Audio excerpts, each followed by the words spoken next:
Okay, here we are. This is an Adobe Lightroom sort of guide, tutorial, video guide, if you will. So let's go over here. You'll notice that I've got a section that says photography. I'm going to click that. And then in there, you'll see this LR sort of icon down below and not the quite bottom row where it says Program, but one up. So I'm going to click on that. And then up pops Lightroom. Here we go. You'll see I already have some images here on the left. Up in the upper right, you'll see a little box with an arrow. That's your share and export options. Down below in the lower right, you'll see a camera. The camera is for taking photos directly from your iPad camera and bringing them into Lightroom. And below that, next to that, is the camera roll function. That's what we're going to look for today. Here we are on our camera roll. Just a couple of things to note. You'll see it has all of our images and things of that sort.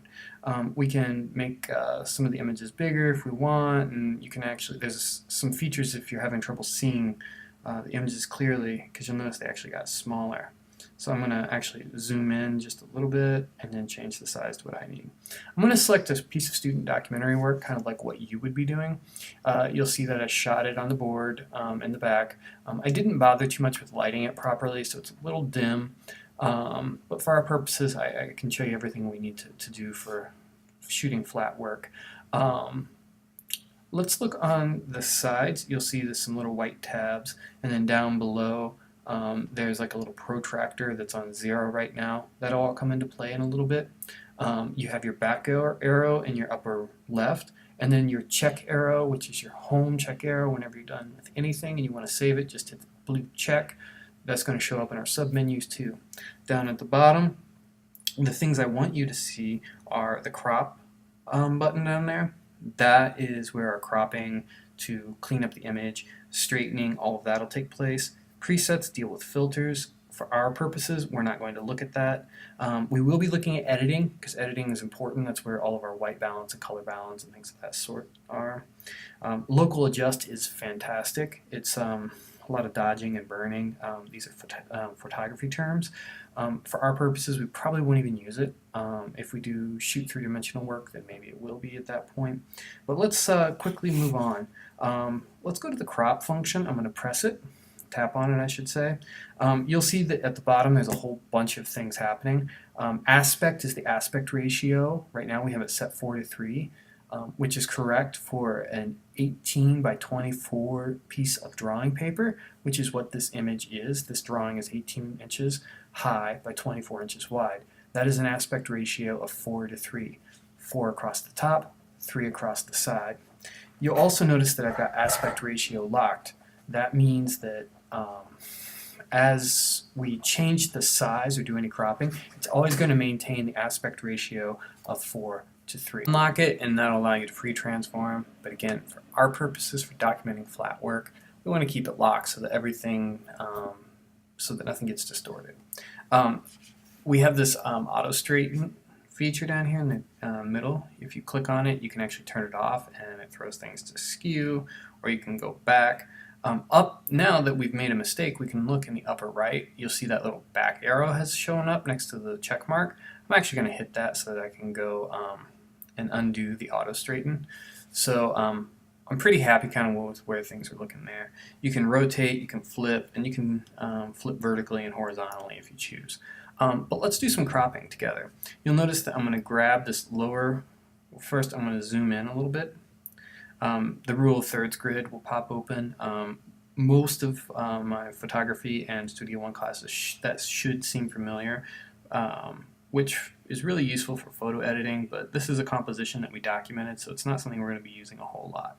I want you to notice that I'm starting to crop, and you'll see that down below I've started to crop out the gray board in the back and part of the border. That's part of the reason I have you put borders on your work, is so that when we go to crop in, we have plenty of paper there so that we can get a nice image. There's a little bit of a shadow down in the lower right, lower left. We can't do a whole lot about that. I'm okay with it for our purposes. You'll notice that I've got it all cropped in. I'm pretty happy with where it's at as far as straightening and all of those things. So I'm going to click on the blue check mark in the upper right hand side. Okay, once we're done cropping, it'll take us back. We've saved it with the blue arrow, all that good, and blue check mark. Brings us back over here. My dates, timestamps are related to the photos, not to what's happening today. But I'm going to click back on that photo. There's a few things that are different now. The name at the top is a little different. It's a PNG. Don't worry about that right now. Over in the upper right, we have a histogram. That's something I'm going to worry about with my photo students. You still have the export button, and then our menu down below hasn't changed too much. But let's come over to the edit features. And let's talk about those. You're going to notice there's a whole lot of stuff that you can do here. I'm going to start in the lower right hand and lower left hand side. There's a whole lot we can do with photo editing that is important when we move into more fine art photography, with working on the tone curves, the dehazing, all of that. Let's not worry too much about that. That's what this little sort of aperture button is to the far left. You'll see that there's black and white feature. We can turn this to black-white image. White balance is usually important for us. We can go in. We always have the as shot, which returns us to the as shot white balance that we have.